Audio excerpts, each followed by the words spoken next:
David Johnson was a man who believed in working hard, loving his family, and minding his own business. He had grown up with the values of honesty and determination, and after many years of saving, he was finally able to buy a home in a suburban neighborhood. For David, this house was not just bricks and walls.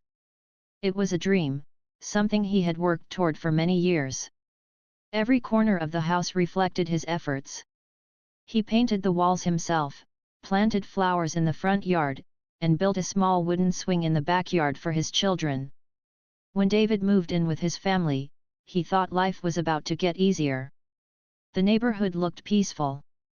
The houses stood in neat rows with trimmed hedges and clean driveways. Children played outside after school, and families greeted one another while collecting their mail.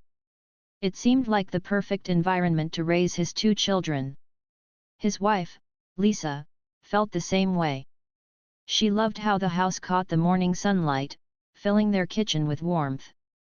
At first, the Johnson family felt welcomed. A few neighbors dropped by with cookies and smiles, saying how nice it was to see a young family move in. The children quickly made friends and rode their bikes around the block. For David, it was a fresh chapter in life, one that promised peace and stability. But not everyone shared that enthusiasm. Living just across the street was Karen Miller, a middle-aged woman who held a position on the neighborhood's HOA board. She had lived in the community for years and took great pride in its rules and order.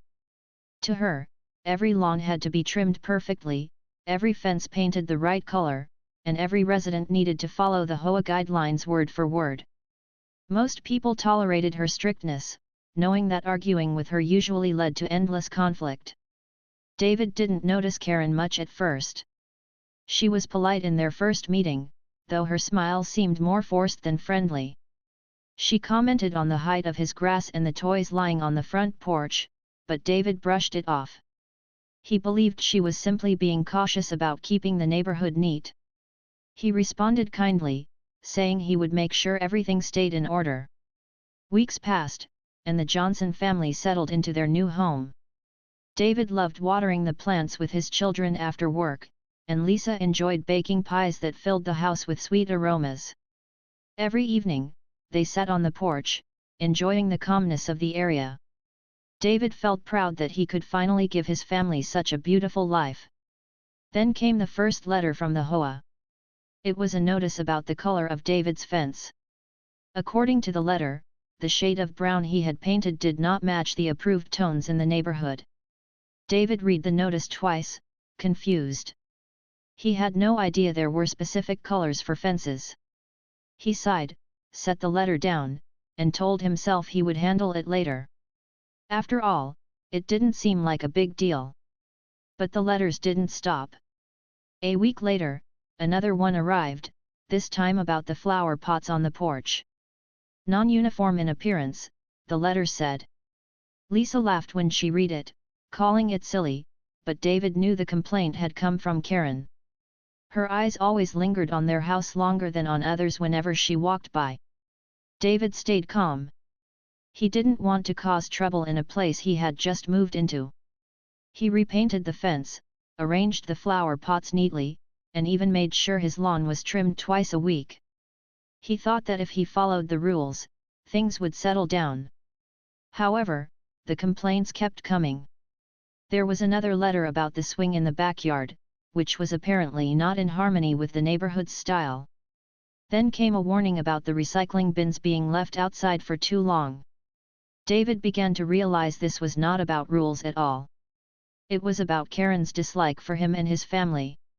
Lisa encouraged him to ignore it, but David felt the weight of the situation. He was a man who respected order, yet no matter how much he followed the rules, more issues were found. He started to notice how some neighbors avoided eye contact when Karen was around. It was clear she had influence, and many people were afraid to stand against her. Despite all this, David chose not to let bitterness grow inside him. He reminded himself that he had worked hard for his home and no one could take away the joy he felt inside those walls. At night, he tucked his children into bed, listened to their laughter, and held Lisa close. Those small moments reminded him why he had fought so hard to buy this house. But deep down, he couldn't ignore the tension. Whenever he saw Karen walking her dog across the street, clipboard in hand, his chest tightened. He wondered what she would find fault with next. The peace he once felt sitting on the porch was slowly being replaced with caution. He began to notice her car parked near his home more often than usual, as though she was always watching. One evening, while David was watering his plants, Karen approached. She didn't smile. Instead, she reminded him about the swing in the backyard and how it needed to be removed immediately. David, tired of the endless criticism, replied calmly, "My children love that swing. It's safe, and it's in my yard." Karen's eyes narrowed. "This community has standards," she said firmly. "If you don't follow them, there will be consequences." Her words stayed with David long after she walked away. He didn't like threats, especially when all he wanted was to live peacefully. He shared the conversation with Lisa, who urged him not to take it to heart. "She's just trying to feel important," Lisa said softly. But David knew there was more behind her attitude. As days turned into weeks, David tried harder to focus on the positives. His children were doing well in school, Lisa loved decorating the home, and his job as a paralegal gave him enough stability to support his family. Yet, the shadow of conflict with Karen hung in the background, like a storm cloud waiting to burst. The neighborhood that once felt so welcoming now seemed divided. Some neighbors smiled and waved at David, while others looked uneasy, as if afraid of being seen talking to him. He realized that Karen's reach in the community was strong. People respected her position on the HOA, even if they didn't always agree with her methods. Still, David kept his head high. He believed that truth and patience would always win. He told himself that as long as his family was safe and happy, no complaint letter or cold stare could ruin what he had built. But in the quiet moments, when he walked through the halls of his home or stood in his backyard, he couldn't help but wonder how far Karen would go in her dislike. David thought that repainting his fence and rearranging his flower pots would calm things down, but he was wrong. The small complaints did not stop. In fact, they became more frequent. Every week seemed to bring a new notice from the HOA, and every time he opened one of those letters, he could already guess who was behind it. Karen's influence over the board was strong, and it was clear she was determined to make life difficult for him. At first, David tried to treat it lightly. He laughed with Lisa about how ridiculous some of the notices sounded. One letter complained that his curtains, visible from the street, were not in harmony with the community's color palette. Another criticized the children's bicycles being left outside, even though other homes also had toys scattered in their driveways. Lisa would shake her head and remind him not to let it get to him, but David could feel the pressure building. He worked long hours as a paralegal, assisting attorneys with research and preparing documents, and when he came home, all he wanted was peace. Instead, he found himself constantly worrying about the next letter, the next complaint, the next unwanted confrontation. His children started to notice the tension too. "Why does Mrs. Miller always look so angry when she walks by?" his daughter once asked. David tried to brush it off with a gentle smile, saying some people just liked everything to be perfect. But deep inside, he knew this was more than perfectionism. One Saturday morning, David decided to address the matter more directly. He attended the monthly HOA meeting, which was held at the community clubhouse. It was his first time attending, and he hoped that by showing his face, by speaking calmly, he could ease the situation. When he walked in, he noticed the room was filled with about 20 residents, sitting in folding chairs arranged in neat rows. Karen sat at the front, next to two other board members. She had a stack of papers in front of her and a look of confidence that made it clear she felt in control. David took a seat in the back and listened as the meeting went on. Most of the agenda items were ordinary, updates about landscaping, budgets for community maintenance, and reminders about upcoming events. But then came the section labeled violations. Karen immediately pulled out a folder and began listing several houses that had supposedly broken the rules. When she reached David's name, her tone sharpened. "The Johnson residence," she said, flipping through her papers, "continues to display non-approved yard items, including an unsanctioned swing and non-uniform planters. Additionally, their bins have repeatedly been left out beyond collection hours." David raised his hand. "Excuse me," he said calmly. "I'd like to respond to that." Karen's lips pressed into a thin line, but she nodded. David stood up. "I've done my best to follow every rule since moving here. I repainted the fence, rearranged the flowers, and I always bring in my bins the same day they're collected. As for the swing, it's safe, it's clean, and it's in my backyard. My children enjoy it, and it doesn't harm anyone." A murmur spread through the room. Some residents nodded in agreement, while others looked uncertain. Karen leaned forward, her voice firm. "The rules exist for a reason. If exceptions are made, it will disrupt the harmony of the community." David held her gaze. "With respect, harmony also means neighbors supporting each other, not tearing each other down over small things." For a brief moment, the room was silent. Then one of the board members, an older gentleman named Mr. Harris, cleared his throat. "Perhaps we can review whether the swing truly violates policy," he suggested. Karen frowned but didn't argue further. David sat down, his heart still racing. He had spoken calmly, but he knew Karen would not forget his words. After the meeting, a few neighbors approached him quietly. One woman whispered, "Good for you, standing up for yourself. Most of us are too tired to argue with her." Another man patted him on the shoulder and said, "You're not the only one she goes after." Their support gave David some relief, but it also confirmed what he suspected: Karen had a history of making people uncomfortable. In the following weeks, the tension grew heavier. David noticed Karen's dog walking route always seemed to pass his house. Her eyes would linger on his porch, his lawn, his driveway, as if she was searching for something out of place. Sometimes, she even paused to scribble notes on her clipboard. Lisa joked that Karen acted like a detective, but David didn't laugh. He could feel the weight of being watched. The children also felt it.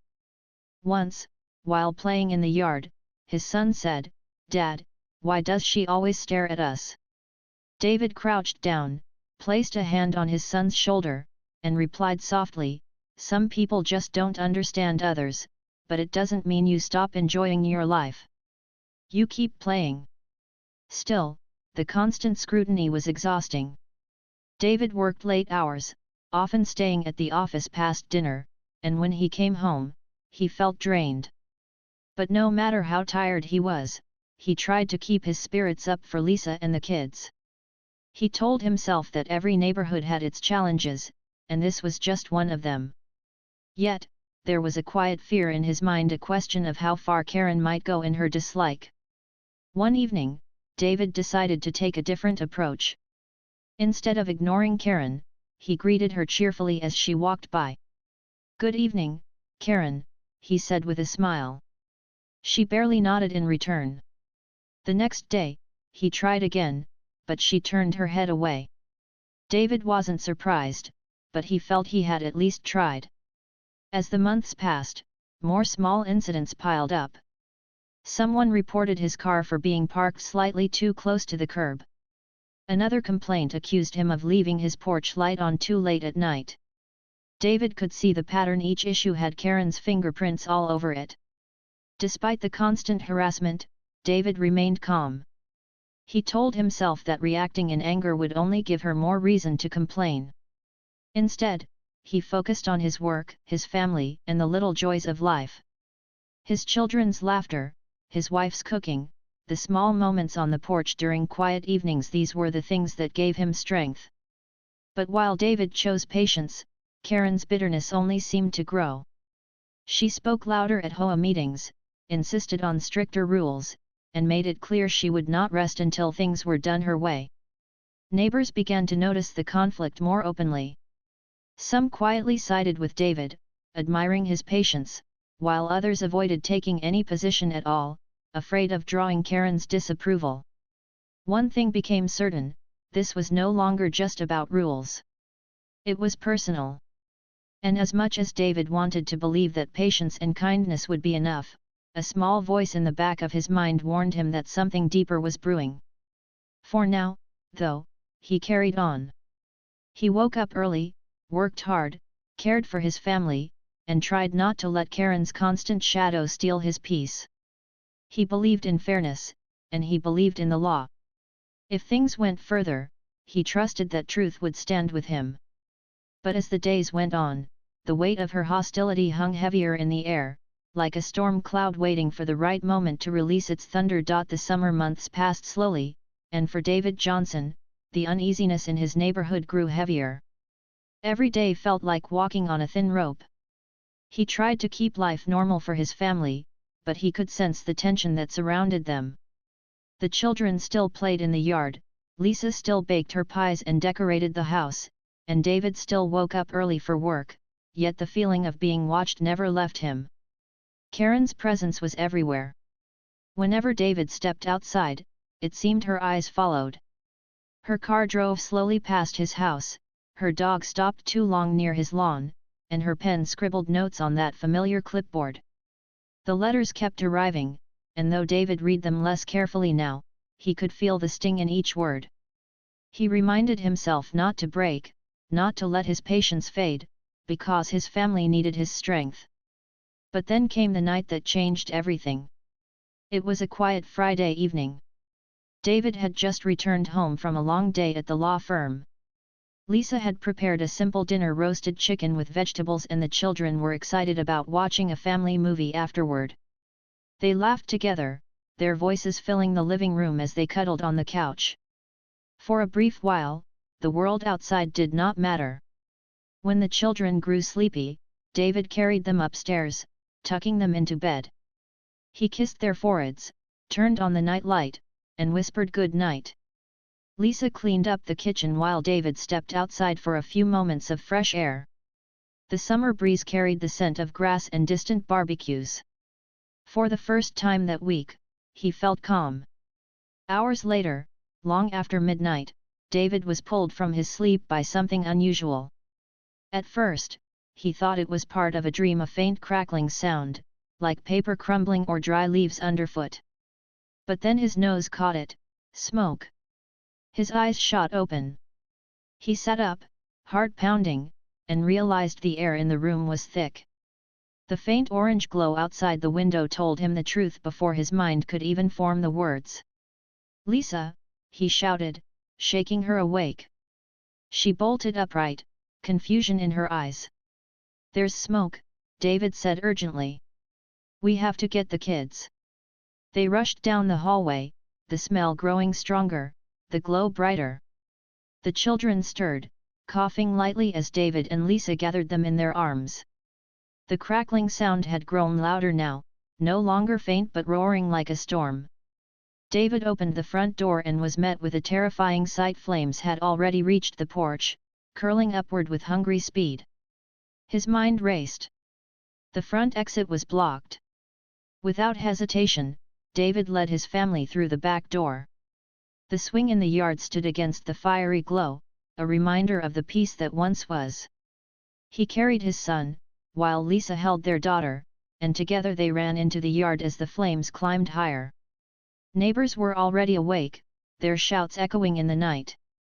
Some had gathered outside, pointing, calling 911, and rushing with garden hoses. David's chest tightened as he turned to look back at the home he had built with so much love. The fire spread fast, consuming the wooden frame and racing along the roof. He felt powerless, his hands trembling as he clutched his son closer. Fire trucks arrived, sirens screaming, their red lights cutting through the night. Firefighters leapt out, pulling heavy hoses and shouting orders. They battled the flames with water and foam, their determination fierce, but the blaze was too strong. Sparks shot into the air, smoke billowed upward, and the sound of wood collapsing echoed like thunder. David held his family close, tears stinging his eyes though he tried to remain steady. He felt Lisa trembling beside him. The children clung to their parents, their young faces filled with confusion and fear. David whispered words of comfort, even as his own voice shook. "We're safe. That's what matters. We're safe." Hours passed before the fire was finally under control. By then, the house was gone.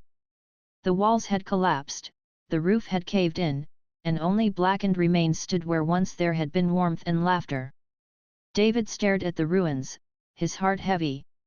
This was not just a house, it was their dream, their security, their proof of years of hard work. Now it lay in ashes. Investigators arrived in the morning, examining the scene carefully. David stood nearby, wrapped in a blanket offered by a neighbor, while Lisa sat with the children, keeping them calm. The investigators took photos, marked areas, and asked questions. One of them approached David with a serious look. "Mr. Johnson," he said, "we're very sure this fire was not an accident." David's stomach dropped. "What do you mean?" "There are signs of accelerants," the investigator explained. "This was deliberate." David felt the ground shift beneath him. Deliberate? Someone had caused this. He thought back to the months of hostility, the endless letters, the sharp words, and the threats masked as rules. A name rose in his mind without effort. Karen. Later, as the sun rose, neighbors began to talk. Whispers traveled quickly in the small community. Someone mentioned seeing Karen walking near David's property late that evening. Another recalled how she had spoken harshly at the last HOA meeting, saying, "There will be consequences." Each voice added weight to the growing suspicion. David did not speak. He listened quietly, his mind racing, his heart heavy with a mixture of grief and disbelief. Could someone truly hate him so much that they would destroy everything he owned? He thought of his children's bedrooms, their drawings on the walls, the family photos, the swing in the yard all gone. Lisa squeezed his hand. "We'll get through this," she whispered, though her eyes carried the same worry he felt. As the day turned into night again, David and his family stayed with friends who offered shelter. He lay awake, staring at the ceiling, unable to sleep. His thoughts swirled memories of building the home, laughter in the kitchen, and now, the image of flames tearing it all apart. But beneath the sorrow, another feeling began to stir inside him. It was quiet but strong. It was resolve. Whoever had done this, whatever hatred had fueled it, he would not let it break him. He worked with the law every day, and he believed in justice. If the fire was deliberate, then the truth would come out. For now, though, he focused on his family. He held them close, reassured them with every word, and reminded himself that while the fire had taken their house, it had not taken their lives, their love, or their strength. Those things remained and they would carry him through the storm that was still unfolding. The days after the fire felt like walking through a fog. David and his family were staying in a small guest room at a friend's house. Though the kindness of others gave them shelter, nothing could erase the deep emptiness they felt from losing their home. Lisa tried to stay strong for the children, filling their days with small activities and warm smiles, but David could see how her hands shook when she thought no one was looking. The children asked questions he couldn't fully answer. When can we go back home, or why did this happen? David wished he had simple answers, but the truth weighed too heavy. The investigators kept working, and soon their suspicions turned into firm conclusions. They told David that the fire had been caused on purpose, with clear signs of accelerants. It was not an accident, not a random tragedy. Someone had said it. The thought chilled David, but at the same time, it confirmed what he had feared. For months he had endured hostility, threats disguised as rules, and the unshakable presence of Karen Miller. Whispers in the neighborhood grew louder. People had seen Karen near the Johnson home that night. Others remembered her sharp words at HOA meetings, her comments about consequences. The puzzle pieces seemed to fit together in the minds of the residents.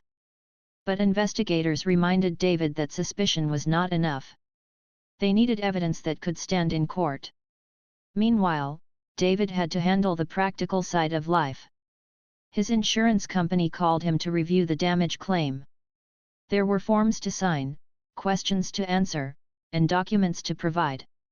David, being a paralegal, understood the importance of detail, so he prepared everything carefully.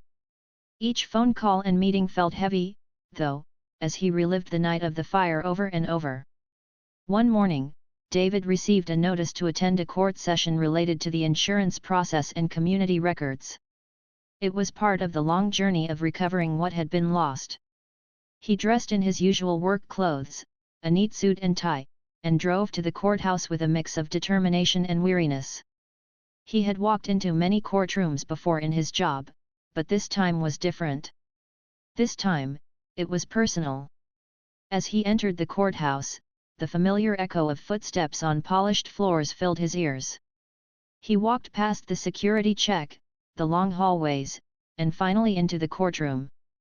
The air was quiet, the benches neatly lined, and a judge's desk waiting at the front. David took a seat, arranging his papers carefully, his mind focused on presenting his case clearly. But then the door opened.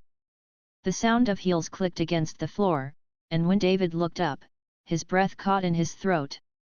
It was Karen. She walked into the room with the same air of confidence he had seen in HOA meetings, carrying a folder of documents under her arm. Her face was calm, almost too calm, as though nothing unusual had happened in the past week. For a moment, time seemed to stop. David's heart pounded as his eyes locked with hers. The woman he believed had destroyed his family's home now stood in the same courtroom, just steps away from him. The room fell into a heavy silence. A few people shifted in their seats, sensing the tension. David gripped the edge of his papers tighter, forcing himself to breathe steadily. He had spent years believing in the power of the law, and now that belief was being tested in the most personal way. Karen did not look away. Her eyes met his with a coldness that made David's chest tighten. There was no apology, no guilt written on her face. Instead, she moved to her seat as if nothing had happened. The judge entered, and the session began. Official matters were discussed: insurance records, HOA documents, and procedural steps. David listened carefully, answering questions when required, his voice steady despite the storm inside him. He knew he could not let emotions control him here. The courtroom was a place of order, and he needed to hold on to that order more than ever. Yet, even as he spoke, he felt Karen's presence pressing on him like a shadow. It was surreal. Just days ago, he had stood outside his burning home, and now the very person everyone suspected of causing that fire was calmly flipping through papers in the same room. The contrast was almost too much to bear. During a short recess, David stepped into the hallway for air. He leaned against the wall, his mind racing. He could hear faint conversations around him, people whispering about how unusual it was to see them both in the same case setting. David closed his eyes for a moment, reminding himself why he was there. He was not there to confront her with anger. He was there to fight for his family's future, to make sure justice was done. When the session resumed, Karen spoke briefly on behalf of the HOA regarding unrelated matters. Her voice was calm, practiced, and filled with the same authority she always used. But to David, every word felt like a sharp reminder of the months of harassment. He kept his expression neutral, though inside, his thoughts swirled. How could she speak so confidently, as if she carried no burden of guilt? At the end of the session, the judge adjourned the court, and people began gathering their belongings. David remained seated for a moment, watching Karen carefully. She stood, tucked her papers neatly into her folder, and walked out of the room with the same calm steps she had entered with. No glance backward, no hesitation. David exhaled slowly, realizing he had been holding his breath. He felt a mixture of emotions: anger, disbelief, sorrow, and above all, resolve. The courtroom had shown him something very clear: Karen was not going to admit anything freely. If justice was to be found, it would not come from her words, but from evidence and truth. That evening, David returned to his temporary lodging and sat with Lisa. He told her everything: how Karen had walked into the courtroom, how calm she looked, how unreal it all felt. Lisa listened quietly, her hand resting on his. "We know the truth," she said softly. "And the truth always comes out. You've always believed that?" David nodded. He did believe it. He had to. For years, he had worked in the legal system, helping attorneys build cases based on facts and fairness. Now, his own life depended on the same principles. As the days moved forward, investigators continued to collect evidence. Neighbors offered testimonies, surveillance footage was reviewed, and details began to build a stronger case. David knew the road ahead would be long and filled with challenges, but he also knew that he was not alone. His family stood by him, and some neighbors who had once been silent now offered support. The memory of Karen in that courtroom stayed with him, though. It was a reminder of how close he was to the person who had turned his life upside down, and yet how far justice still had to go. But instead of breaking him, the moment made him stronger. He realized that his fight was not only for his house but for his dignity, his family's peace, and the belief that fairness could overcome cruelty. The courtroom had not given him answers that day, but it had given him clarity. The path was set.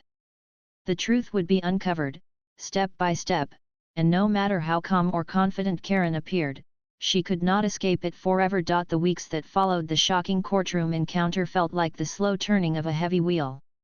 David Johnson woke each morning with the same thought: justice must be found. The fire had taken away his home, his belongings, and the place where his family's memories lived. Yet, despite the ashes that still lingered in his heart, he refused to let despair control him. He reminded himself daily that while a house could be rebuilt, truth and fairness were the foundation of a life worth living. Investigators continued their work, and piece by piece, the story behind the fire became clearer.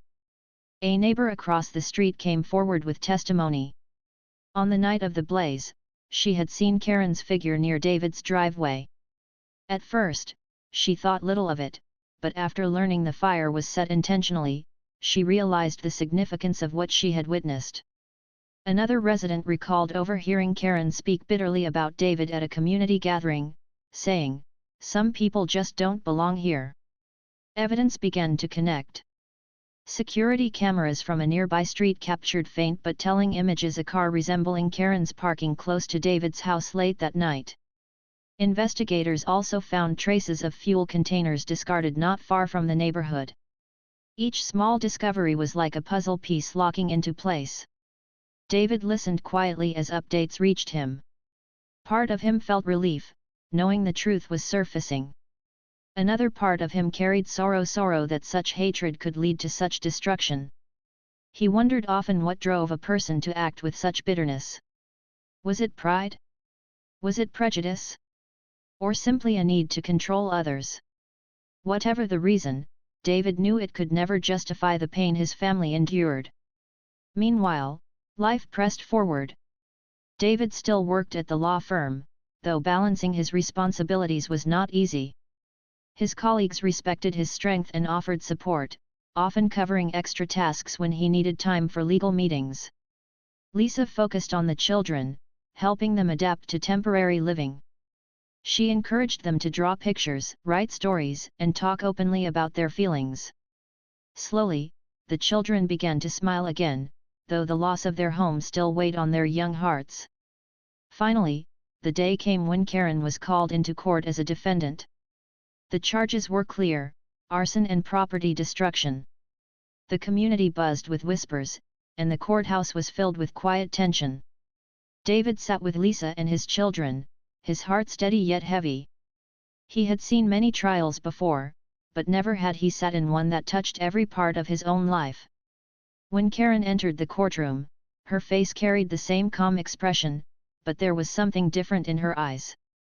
Perhaps it was worry, perhaps defiance. She sat beside her lawyer, whispering in hushed tones, as the judge began the proceedings. The prosecution presented evidence first. Witnesses stepped forward, including neighbors who testified about Karen's words and actions. The footage from the security cameras was shown, and the fuel containers were described in detail. Each piece built a picture that was difficult to ignore. David watched quietly, his hands folded in his lap. He listened not with anger but with a calm focus. This was the law at work, the same law he had believed in for years. Every word spoken in that courtroom mattered. It was not about revenge for him. It was about truth being recognized, about his family's suffering being seen and acknowledged. When it was the defense's turn, Karen's lawyer tried to argue that the evidence was circumstantial. They claimed the sightings were unclear, the footage too faint, the accusations fueled by personal dislike. But the more they spoke, the more it felt like they were trying to cover cracks in a wall too damaged to stand. The courtroom listened carefully. Some neighbors who had once been silent now felt brave enough to share what they had seen or heard. Their words carried weight, not because they were dramatic, but because they were honest. At one point, David was called to the stand. He walked forward, his steps steady, though his heart carried the weight of every memory. He spoke simply about his family, about the home they had built, and about the night of the fire. He did not point fingers with anger, nor raise his voice. Instead, he described the fear of waking to smoke, the rush to save his children, and the sorrow of seeing everything reduced to ashes. His words were not dramatic, yet they filled the room with silence. People leaned forward, listening, their eyes heavy with empathy. When he stepped down, Lisa reached for his hand, giving it a gentle squeeze. The children watched quietly, perhaps not fully understanding all the legal terms, but knowing that their father was fighting for them. After days of testimony, arguments, and evidence, the case drew to a close. The judge and jury deliberated carefully.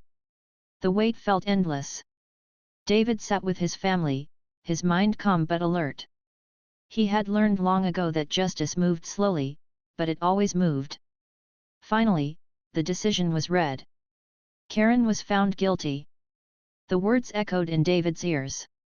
He closed his eyes for a brief moment, releasing a breath he didn't realize he had been holding.